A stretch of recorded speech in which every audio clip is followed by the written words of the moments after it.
मैंने की ही नहीं। खैर क्वेश्चन देख लीजिए, थोड़ा माहौल सीरियस करते हैं, ऐसे बहुत सीरियस हो जाना। ठीक। Home language is dash in a natural way. Home language को हम क्या क्या करते हैं, एक प्राकृतिक रूप से क्या करते हैं होम लैंग्वेज का, ये बताएं। प्रमोट किया जाता है नेचुरल वे में, एक्वायर किया जाता है, लर्न किया जाता है, या टॉट मतलब पढ़ाया जाता है। बताओ एक बार। सीडीपी की बुक हिंदी में करते हैं उसका कुछ, देखती हूँ मैं, इस बार ही पॉसिबल होता है तो बताती हूँ, एक बार पब्लिशर से बात करती हूँ। आंसर कीजिए। बी ऑप्शन बहुत ही बढ़िया आंसर है, बिल्कुल लड्डू सा क्वेश्चन है। अगर इतना भी ना समझ पाए तो सीटेट में कहाँ से नंबर आएंगे। एक्वायर्ड मतलब अधिग्रहण कह सकते हैं एक तरीके से। मतलब हम क्या करते हैं, एक्वायर करते हैं जो हमारी होम लैंग्वेज या मदर टंग जिसको हम मातृभाषा कहते हैं, है ना, वो जो हमारी फर्स्ट लैंग्वेज है एक तरीके से, उसको क्या करते हैं हम एक्वायर कर लेते हैं। भाई घर पे आपको कोई ट्यूशन लेकर के नहीं बिठाता कि ऐसे बोलो ये पढ़ो, जो आपकी मातृभाषा होती है वो आप अपने आप नेचुरल वे में सीख जाते हैं, चाहे वो हरियाणवी हो, गुजराती हो, मराठी हो, तमिल हो, तेलुगु हो, वॉट एवर इट इज। ठीक। तो ये एक बात है। लर्न आप वो लैंग्वेज करते हैं जो सेकंड लैंग्वेज है, जिसको आप स्कूल में जाकर के प्रॉपर किताब कॉपी लेकर के बैठ के तब सीखेंगे पूरे तामझाम के साथ। ठीक है, लर्निंग में एफर्ट लगता है, ये कह सकते हैं, एफर्ट और प्रैक्टिस के साथ प्रॉपर। यहाँ पे एफर्टलेसली नेचुरल वे में आप एक्वायर कर लेते हैं, है ना, जैसे आप देखते हैं एक कंपनी दूसरी कंपनी को एक्वायर कर लेती है, या आप बहुत सारी चीजें ग्रहण कर लेते हैं अपने एनवायरमेंट से। तो ये एनवायरमेंट से ग्रहण कर ली जाती है क्या, आपकी होम लैंग्वेज या मदर टंग जिसको हम कहते हैं। ठीक है, मातृभाषा। सिंपल बात हो गई यहां तक की खत्म। ठीक है बात, आगे बढ़ेंगे नेक्स्ट क्वेश्चन पर। पेपर 1 पेपर 2 दोनों के लिए रहेगा, मिक्स्ड क्वेश्चंस रहेंगे, बहुत सारे सेट आपको कराने हैं, तो ये ना सोचें कि भाई बस आसान क्वेश्चन होंगे या मुश्किल ही हो रहे हैं। सब तरह के मिक्स्ड क्वेश्चंस होंगे ताकि आप 15 नंबर में अच्छे से डील कर पाए। ठीक है, तो बिल्कुल। दूसरा क्वेश्चन है, which one of the following is not true while teaching the learners in their mother tongue eight primary level.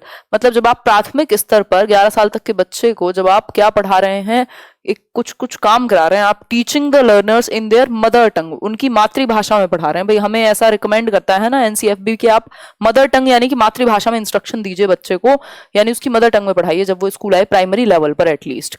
उसके पीछे क्या एक वजह नहीं है, या इनमें से कौन सी एक बात लीस्ट इंपॉर्टेंट रहेगी या नॉट ट्रू होगी, मतलब ट्रू नहीं होगी प्राइमरी लेवल पर मदर टंग में पढ़ाने के लिए, बताएं एक बार। हाँ जल्दी आएगी हिंदी की, हिंदी में भी देखती हूँ मैं क्या कर सकते हैं।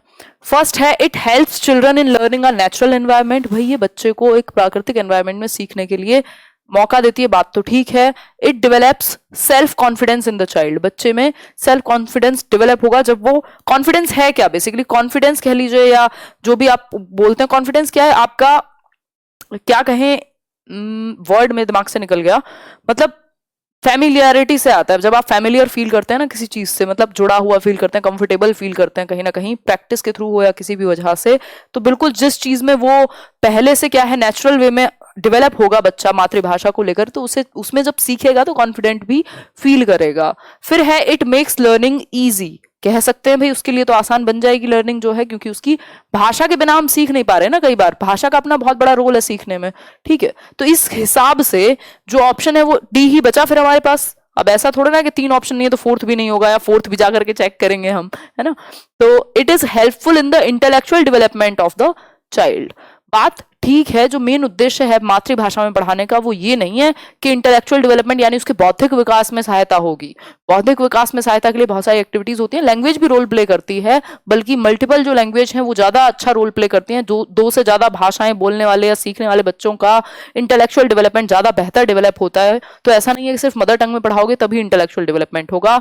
इसलिए जो आपका आंसर है वो हो जाएगा क्या, आंसर हो जाएगा डी, क्योंकि यही है जो नॉट सो इंपॉर्टेंट है या लीस्ट इंपॉर्टेंट है in comparison to other options. ठीक है, एक तो ये बात हुई। दूसरे एक पॉइंट पर बढ़ेंगे, थर्ड क्वेश्चन पर चलेंगे। Communicative language teaching lays emphasis on. अगर आप सीटेट पेपर उठा करके देखेंगे तो आपको लगभग हर साल ये देखने को मिल जाएगा कि कम्युनिकेटिव लैंग्वेज टीचिंग पे क्वेश्चन लगभग हर साल रिपीटेडली पूछा जाता है। CLT कहते हैं इसको हम, किसमें, शॉर्ट फॉर्म में। ठीक, तो communicative language teaching lays emphasis on, भाई किस चीज पर जोर देगी, किस जो आपकी कम्युनिकेटिव लैंग्वेज टीचिंग है, मेथड है भाई पढ़ने का, कम्युनिकेटिव लैंग्वेज टीचिंग। अपने आप चिल्ला चिल्ला के कह रहा है कम्युनिकेटिव मतलब संवाद की बात हो रही है, जिसमें आप संवाद करके टीच कर पाए, पढ़ा पाए, समझा पाए, ठीक, इंटरेक्ट कर पाए। ग्रामेटिकल कॉम्पिटेंसी जी नहीं, बात कम्युनिकेशन की जब उसने शब्द में ही कह दी तो ग्रामेटिकल पे तो बहुत ज्यादा फोकस नहीं किया जाएगा। लैंग्वेज यूज समझ में आ रहा है, फॉर्म की बात, राइटिंग की बात, ये सब ग्रामेटिकल एस्पेक्ट की तरफ हमें लेके जा रहे हैं, लेकिन हमें बात करनी है कम्युनिकेशन के थ्रू। क्या होगा, लैंग्वेज का जितना ज्यादा हम यूज करेंगे उतना बेहतर हम उसको सीख पाएंगे। तो कम्युनिकेटिव लैंग्वेज टीचिंग में एक ऐसा माहौल तैयार किया जाता है जहां बच्चे जो हैं वो अपनी बात को कह सके, उनको स्वतंत्रता हो और कम्युनिकेट कर पाए, ज्यादा से ज्यादा लैंग्वेज का यूज कर पाए, अगर मैं कहूं इन शॉर्ट। ठीक है बात। तो अगर हम समझना चाहें तो कम्युनिकेटिव लैंग्वेज टीचिंग क्या है, लैंग्वेज के यूज पर बल देती है, एम्फेसाइज करती है। मान लीजिए क्लासरूम है, ये है शिक्षिका, ठीक, ये बच्चे बैठे हैं तो सब डिस्कस कर रहे हैं चीजें। लैंग्वेज का यूज होगा कहां, कम्युनिकेटिव लैंग्वेज टीचिंग में लैंग्वेज यूज होगा। ठीक है, भाषा का आप इस्तेमाल करते हैं CLT यानी कि कम्युनिकेटिव लैंग्वेज टीचिंग में। इतनी बात क्लियर हो गई होगी। इंग्लिश के सारे मेथड्स एक वीडियो में कराए हुए हैं, फिर से रिवाइज करा दूंगी, कोई दिक्कत नहीं, एक बार सर्च कर लेना इंग्लिश टीचिंग मेथड्स या English pedagogy teaching methods by Himanshi Singh, कराए हुए हैं मैंने, एक बार देख लेना उसको, फिर से रिवीजन कर लेंगे। पेपर से पहले बहुत कुछ करा दिया जाएगा, अभी आप जो अपने एंड पे कर सकते हैं वो करते रहिए। ठीक है, फिर है नेक्स्ट एक point, Riya a teacher of class second is presenting language items in her instructions and the learners are doing exactly as she is telling them to do. What is she practicing?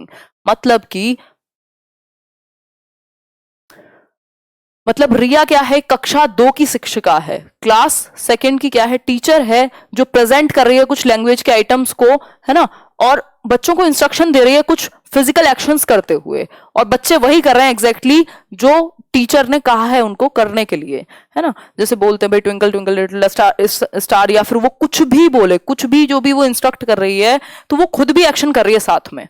ठीक है, तो ये क्या, एक बड़ा, जैसे हम नॉर्मल हिंदी में नहीं सुनते वो बहुत बड़ा सा, मतलब जो एक चांद वांद की भी एक कविता है, तो पूरे एक्शंस किए जा रहे हैं हाथ के थ्रू, वो खुद इंस्ट्रक्शन कर रही है और वो उसके करने के बाद बच्चे रिपीट कर रहे हैं वही एक्शन फिजिकली। तो टोटल फिजिकल रिस्पॉन्स कहा जाता है इसको। आज ईवीएस नहीं करेंगे, मिक्स करके किसी किसी दिन कुछ कुछ करेंगे। ठीक है, तो टोटल फिजिकल रिस्पॉन्स कहा जाता है इसको। मेथड है अपने आप में, ठीक है, टीचिंग का, कि आप प्रॉपर फिजिकल रिस्पॉन्स बच्चों का शामिल होगा। टीचर कई कई बार एक चीज को रिपीट करेगा, उसके पीछे बच्चे वही रिस्पॉन्स करेंगे फिजिकल एक्टिविटीज के थ्रू, उसी को रिपीट करेंगे।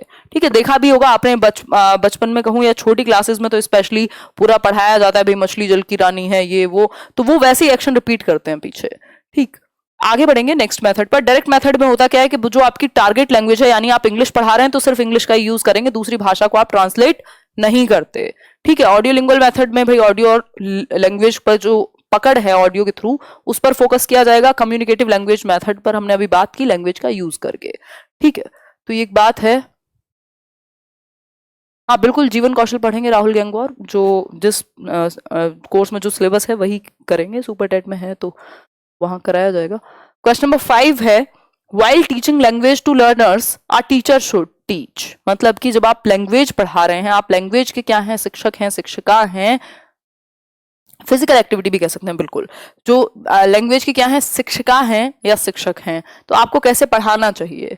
ठीक है, अब इन 4 ऑप्शंस में से चूज करना है, नहीं तो हम तो थीसिस लिखाएंगे अपनी कि भाई ये भी कर लो वो भी कर लो, हमें तो ये भी बताया है पेडागोजी में, ये भी बताया है ना। तो 4 ऑप्शंस है, सिंपली बहुत ज्यादा दिमाग नहीं लगाना, इंटेलिजेंस लगानी है, या कहें तो कन्वर्जेंट थिंकिंग लगानी है आंसर चूज करने के लिए। बाय गिविंग इंस्ट्रक्शंस, मतलब कि आप इंस्ट्रक्ट करेंगे, या फिर थ्रू इमिटेशन आप अनुकरण करने को कहेंगे बच्चों को। फिर है आइसोलेशन में, मतलब अलग बिल्कुल एक एक बच्चों को आप अलग बिल्कुल आइसोलेट कर देंगे, साथ में नहीं कराएंगे कुछ भी एक्टिविटी। या फिर इन एन इंटीग्रेटेड मैनर, या फिर अगर हम बात करें तो लैंग्वेज के जो आइटम्स हैं या लैंग्वेज की जो स्किल्स हैं या भाषा में जो भी चीजें अंतर्निहित हैं उनको आप इंटीग्रेटेड मैनर में पढ़ाते हैं, अपनी सराउंडिंग्स से जोड़ करके या उनके एक्सपीरियंसेस से जोड़ करके, बच्चे की लाइफ से जोड़ करके। इन शॉर्ट अगर मैं कहूं, जैसे एनसीएफ भी कहता है कि भाई आप कनेक्ट करो लाइफ से लर्निंग को, स्कूल और घर के बीच में डिस्टेंस को कम करो, बच्चा वैसा ही फील करे स्कूल में जैसा वो घर पर करता है। तो इंटीग्रेटेड मैनर यानी एकीकृत वे में, एक साथ आपने क्या किया, अमेलगेमेट किया, या फिर इस तरीके से क्या क्या मिक्सड अप कर दिया कि जो एनवायरमेंट है उसको भी कनेक्ट कर रहे हैं, लाइफ को भी कनेक्ट कर रहे हैं, लैंग्वेज की जो स्किल्स हैं उन सबको आपस में आप इंटीग्रेट करके डिस्कस कर रहे हैं। ऐसा नहीं कि सिर्फ आपने निर्देश दे दिया कि अपने आप कर लो या नकल कर लो या सिर्फ आइसोलेशन में ले गए। तो आंसर हो जाएगा डी, बहुत ही सिंपल है। ठीक है, दोबारा करा देंगे मेथड, बहुत और कोई डिमांड हो तो बताइए, आदेश करें बाबूजी। हाँ क्वेश्चन नंबर 6 है, क्वेश्चन नंबर 6 है an intonation may not be a dash tone. भाई इंटोनेशन क्या, कैसी टोन नहीं हो सकती, नॉट पूछ लिया हमसे, कैसी टोन नहीं हो सकती इंटोनेशन, बताएं एक बार कृपा करके। पहला है स्लाइडिंग, दूसरा है राइजिंग, फिर है फॉलिंग, देन लाउड। आंसर कीजिए फटाफट से। टेलीग्राम पर शेयर कर दिया था कल ईवीएस का पीडीएफ, आपने शायद देखा नहीं होगा। लाइक शेयर करते रहिएगा। आज जो संख्या है, मुझे लग रहा है कोरोना वायरस के डर से वीडियो भी नहीं देख रहे हो क्या? यार नोटिफिकेशन नहीं गया है या तो। आंसर कीजिए फटाफट से। हाँ अभी आएंगे विकास ठाकुर, इंटोनेशन क्या है उस पर भी आएंगे, पहले आंसर करो एक बार।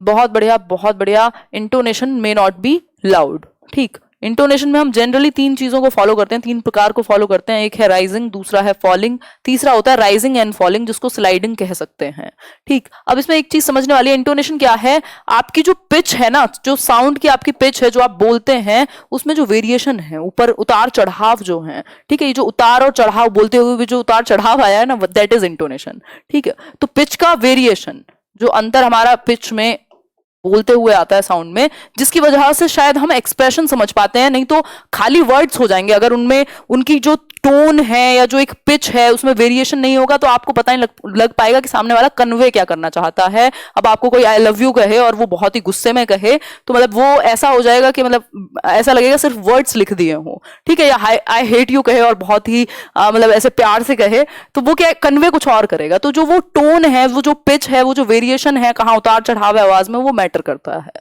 ठीक। या अगर वो आजकल बहुत फेमस चल रहा है, मतलब वो छोड़ो खैर, राहत इंदौरी की जो शायरी है, बहुत मीम्स बने हुए हैं आजकल, मैंने देखा, टी शर्ट वी शर्ट भी प्रिंट कराई हुई है लोगों ने, ऐसे बुलाती है मगर जाने का नहीं।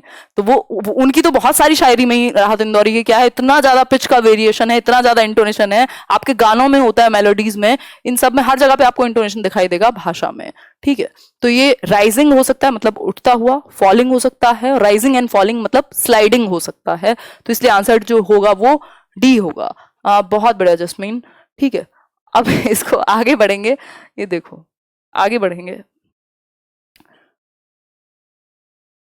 होपफुली ये क्लियरली दिख पा रहा होगा। एग्जाम्पल ले लेते हैं, राइजिंग एंड फॉलिंग जो आपका क्या है इंटोनेशन का, ठीक। इज दिस योर कैमरा, तो ये इज दिस जो था ये फॉलिंग इंटोनेशन हो गया। कैमरा पे आते ही आप राइज कर जाते हैं, ठीक है। तो इसके लिए आप इंग्लिश मूवीज देख सकते हैं, कोई गाना सुन सकते हैं, उसमें ज्यादा अच्छे से बेहतर तरीके से हम इंटोनेशन को बेहतर कर पाएंगे, है ना। दूसरा क्या है, would you like another coffee. अब वुड यू लाइक तक तो क्या था, फॉलिंग इंटोनेशन थी, अब क्या हुआ, राइज हो गई कॉफी पे क्योंकि जोर है, would you like another coffee, तो उस तरीके से, ठीक। आगे बढ़ेंगे नेक्स्ट पॉइंट पर। लैंग्वेज में एक टीचर को बहुत अच्छी एक्टिंग आनी चाहिए, जो मुझे नहीं आती है, तो मैं ट्राई करती हूँ, इतने में समझ पाए होंगे आप, ठीक है। आगे बढ़ते हैं। नेक्स्ट है functional grammar stands for using और टीचिंग ग्रामर इन और थ्रू। मतलब कि फंक्शनल ग्रामर क्या है, कौन सा मेथड है, फंक्शनल ग्रामर में आप किस तरीके से पढ़ाते हैं ग्रामर को, ग्रामर पढ़ाने का जो फंक्शनल ग्रामर है वो कौन सा मेथड है, किस चीज को फॉलो करेगा, explanation of literary content, context, isolation या पार्सिंग, बताइए एक बार। हाँ टॉप डाउन करा देंगे, कोई दिक्कत नहीं है, मुझे लग रहा है लास्ट सेशन में मैंने कराया भी हुआ है, टॉप डाउन के बारे में बात की थी क्वेश्चन के थ्रू। बहुत ही बढ़िया। न्याज करें हैं, हाँ थोड़ी बात स्किल है, अभी वो कंफर्ट जोन में जाने के बाद भी जरूरत पड़ती है उसकी, धीरे धीरे हो जाता है। ऐसे मेरे बाल सफेद होंगे धीरे धीरे, तो मेरे को ऐसे कंफर्टेबल एक्टिंग आ जाएगी, मजाक कर रही हूँ। खैर बताओ एक बार, आंसर करो। ए होगा, मतलब एक्सप्लेनेशन ऑफ लिटरेरी कंटेंट। नहीं सर, जब बात सिर्फ सूखे सूखे एक्सप्लेनेशन की करें ना तो मजा नहीं आता पेडागोजी में, ठीक है। बात कॉन्टेक्स्ट में होगी तो ठीक रहेगा। फंक्शनल ग्रामर क्या है, कॉन्टेक्चुअल ग्रामर है, यानी संदर्भ में, मतलब आप एक कॉन्टेक्स्ट से, लाइफ से जोड़ करके, या मैं कहूं तो प्रैग्मेटिक, जो प्रैग्मेटिक्स है ना लैंग्वेज के, सोशली और प्रैग्मेटिकली आप कैसे यूज करेंगे, उसका प्रैक्टिकल यूज जो है उसको आप फोकस करते हैं फंक्शनल ग्रामर में। प्रैग्मेटिक क्या है, प्रैक्टिकल सिचुएशन में आप कैसे यूज करेंगे भाषा को, ठीक। तो प्रैग्मेटिक यूज सोशल कॉन्टेक्स्ट में, प्रैग्मेटिक कॉन्टेक्स्ट में आप देखते हैं। अगर मैं बात करूं फंक्शनल ग्रामर की, तो आगे बढ़ जाएंगे नेक्स्ट क्वेश्चन की तरफ। नेक्स्ट क्वेश्चन क्या है आपका, क्वेश्चन नंबर 8। अच्छा क्वेश्चन है। Our teacher asks the learners to think of ideas quickly about the topic. भाई आपको एक टीचर ने कहा अपने लर्नर्स को कि भाई कुछ अच्छे अच्छे आइडियाज सोचो इस एक पर्टिकुलर टॉपिक के बारे में। ठीक है, अब टॉपिक क्या है ये देख लेते हैं एक बार। save water and also asks them to note down their ideas before writing the article on save water। save water एक ऐसा टॉपिक है जिसके बारे में बच्चों को सोचने के लिए, आइडियाज सोचने के लिए कहा एक टीचर ने। टॉपिक क्या है? Save water. आपने देखा होगा स्कूल में वो होता ही है पूरा सेव वाटर पे, जल बचाओ वाला जो अभियान है एक तरीके का, जल ही जीवन है, इस तरह की चीजें। तो ये सेव वाटर पर टीचर ने आइडियाज सोचने को कहा है बच्चों को। क्या है, कौन सा मेथड है? पहला है ब्रेनस्टॉर्मिंग, दूसरा है असेसमेंट, तीसरा है checklist and last one is drill. Answer कीजिए बहुत ही तेजी के साथ। ये देखो कई लोग तो पुराने क्वेश्चंस पे ही रह जाते हैं, जो एग्जाम्पल दे दिया उसको छोड़ के आगे बढ़ जाओ, है ना, जीवन में छोड़ना पड़ता है, नहीं तो वहीं अटके रह जाओगे। बताओ एक बार। बहुत बढ़िया, ब्रेनस्टॉर्मिंग, बहुत ही सही। ब्रेनस्टॉर्मिंग यानी बुद्धिशीलता। ब्रेनस्टॉर्मिंग यानी बुद्धिशीलता, आप ये कह सकते हैं क्रिएटिविटी को डेवलप कराने की एक टेक्निक है ब्रेनस्टॉर्मिंग, जिसको दिया किसने था? एफ ऑसबर्न ने दिया था। ठीक है, तो क्रिएटिविटी के डेवलपमेंट के लिए जब बच्चे ग्रुप में बैठेंगे, समूह में बैठेंगे और मान लो सेव वाटर पर अलग अलग आइडियाज सोचेंगे कि हम कैसे पानी को सेव कर सकते हैं, तो कुछ क्रिएटिव, कुछ नया निकल करके आएगा, जिसे हम ब्रेनस्टॉर्मिंग यानी बुद्धिशीलता कह देते हैं। तो आंसर इसका ए है, सिंपल। ना कोई आकलन की बात हो रही है, ना कोई चेकलिस्ट है, ना कोई ड्रिल प्रैक्टिस जैसी कोई बात हुई है अभी तक। आगे बढ़ेंगे नेक्स्ट एक क्वेश्चन की तरफ, जो कि होगा आपका 9th क्वेश्चन। आज छोटी सी वीडियो रहेगी। Which of the following is not a form of literature. ये क्वेश्चन लगभग हर पेपर में आपको देखने को मिलेगा सीटेट में, बस ऑप्शंस चेंज कर देगा। अभी इस बार भी आया हुआ था, 2019 में भी पूछा है, इनमें से कौन सा एक फॉर्म नहीं है, लिटरेचर का फॉर्म नहीं है। नॉट पे जोर दीजिएगा, नहीं तो एक नंबर मजाक में चला जाएगा। ड्रिल होता है प्रैक्टिस, ऐसे बोलते नहीं स्कूल में, ऐसे 2 1 जा 2 2 2 जा 4 2 3 जा 6, वो बार बार रिपीट चल रहा है। ठीक आएगा, बाकी क्वेश्चंस में आएगा, ऐसा नहीं है अभी खत्म हो गए हैं। जो ऑप्शंस में छोड़ रही हूँ उसका मतलब क्वेश्चंस में आपको आगे देखने को मिलेंगे और तब उनका एक्सप्लेनेशन और अच्छे से करेंगे। ठीक, लिटरेचर की फॉर्म नहीं है, कौन सा एक लिटरेचर की फॉर्म नहीं है? Form of literature. लिटरेचर में क्या होता है? ह्यूमन एक्सप्रेशन आता है, इमोशंस आते हैं, कहानियां आती हैं बहुत सारे वे में, मतलब ह्यूमंस क्या है अपने आप को एक्सप्रेस कर पाए। ठीक, तो डिक्शनरी में तो ऐसा नहीं होता। मैं और आप बचपन से जानते ही होंगे इस बात को, तो इंडियंस से बेहतर कौन जानता है।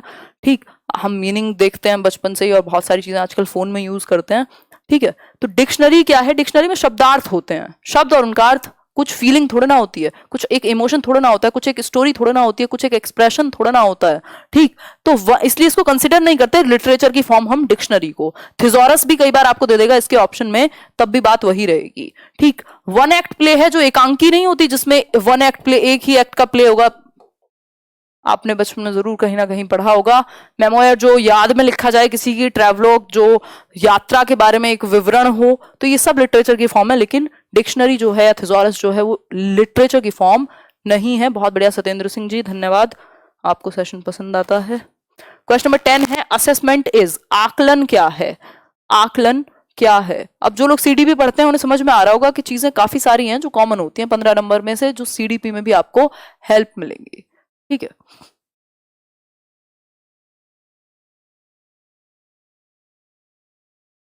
राहुल गंगवार बिल्कुल पढ़ाया जाएगा। एक बार क्वेरी कर लो उधर जाकर के, सारे ऑब्वियसली जो एक प्रॉपर कोर्स है तो उसमें बताया जाएगा। अलग अलग टीचर्स हैं, एक बार बात करो जाके। यहाँ तो कोशिश किया करो जो समझाया जा रहा है उस पर फोकस किया जाए, नहीं तो क्वेरीज कहाँ खत्म हुई है बाकी चीजों के बारे में। बताओ एक बार, जजमेंटल होगा असेसमेंट, या फिर प्रोडक्ट ओरिएंटेड होगा, प्रोसेस ओरिएंटेड होगा, या both process and product oriented? Sonia बहुत ही बढ़िया, आंसर क्या है? Both process and product oriented. Process भी है और प्रोडक्ट भी है, यानी कि आउटकम भी है अपने आप में, और एक क्या है, वे भी है, रास्ता भी है, ये कह सकते हैं। प्रोसेस भी है, मतलब फॉर एग्जाम्पल अगर आप बहुत साफ तरीके से इसको समझना चाहते हैं, बहुत ही आराम से, तो हम असेसमेंट में भी प्रकार पढ़ते हैं, assessment of learning, for learning, as learning, in learning, है ना। तो उसमें है क्या भाई, असेसमेंट फॉर लर्निंग क्या, एक तरीके से प्रोसेस ओरिएंटेड है, प्रोसेस पे फोकस किया जाएगा। असेसमेंट ऑफ लर्निंग क्या है, प्रोडक्ट, निकल के क्या आया, प्रोडक्ट का मतलब है रिजल्ट क्या आया, मार्क्स क्या आए। प्रोसेस है जो ऑनगोइंग है, जिसमें आप ऑब्जर्व करके सीख भी रहे हैं और बाद में आप इवेल्युएट भी कर रहे हैं। ठीक है बात, तो ये एक बात हुई। तो process and product both oriented होगा अगर मैं बात करूं आकलन की। तो आगे बढ़ जाएंगे नेक्स्ट एक क्वेश्चन पर, क्योंकि असेसमेंट में भी समेटिव है, फॉर्मेटिव है। समेटिव जो है वो प्रोडक्ट ओरिएंटेड हो गया और जो फॉर्मेटिव है वो प्रोसेस ओरिएंटेड हो गया। ठीक है बात, बहुत बढ़िया हर्षिता, आगे बढ़ेंगे क्वेश्चन नंबर 11 पर।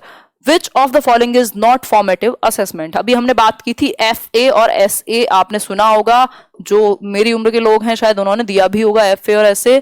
ठीक है, तो FA और SA क्या है, फॉर्मेटिव और सम्मेटिव असेसमेंट, यानी कि ये तो होगा योगात्मक आकलन, सम्मेटिव को हम कहेंगे योगात्मक, और जो ये है रचनात्मक कहलाएगा फॉर्मेटिव। इनमें से कौन सा एक फॉर्मेटिव यानी FA का एग्जाम्पल नहीं है? आंसर कीजिए फटाफट से। ठीक है, term end test, anecdotal records, portfolios या फिर ओरल टेस्टिंग।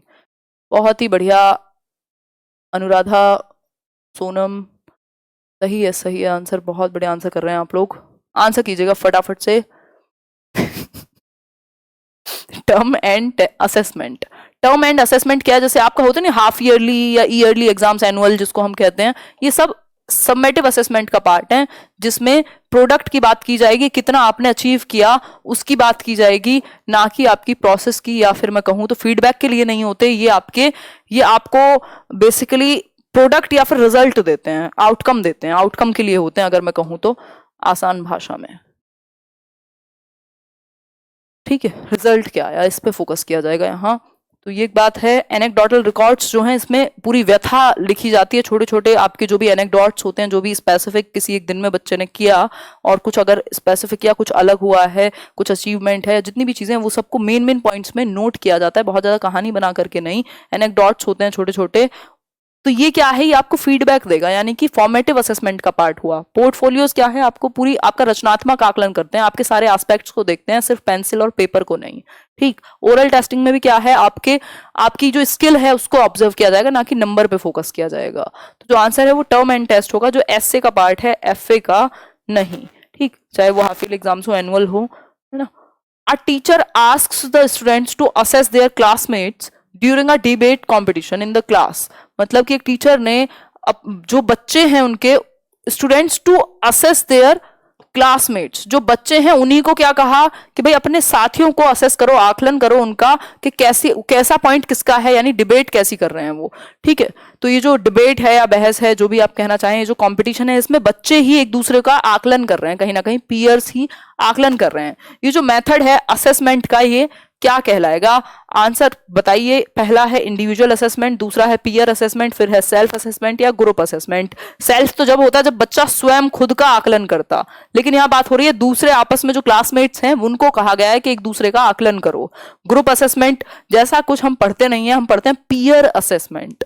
पीयर असेसमेंट एक प्रॉपर वैलिड टर्म है, जिसमें बात होती है कि जो सहपाठी हैं या जो क्लासमेट्स हैं, जो सेम एज के लोग हैं क्लास में, वो एक दूसरे का आकलन करेंगे। उससे क्या होगा, उनकी उनकी क्रिटिकल जो इवैल्यूएशन की क्षमता है, आलोचनात्मक जो दृष्टि है, वो बेहतर होगी कि कौन किसके पॉइंट्स ज्यादा अच्छे थे।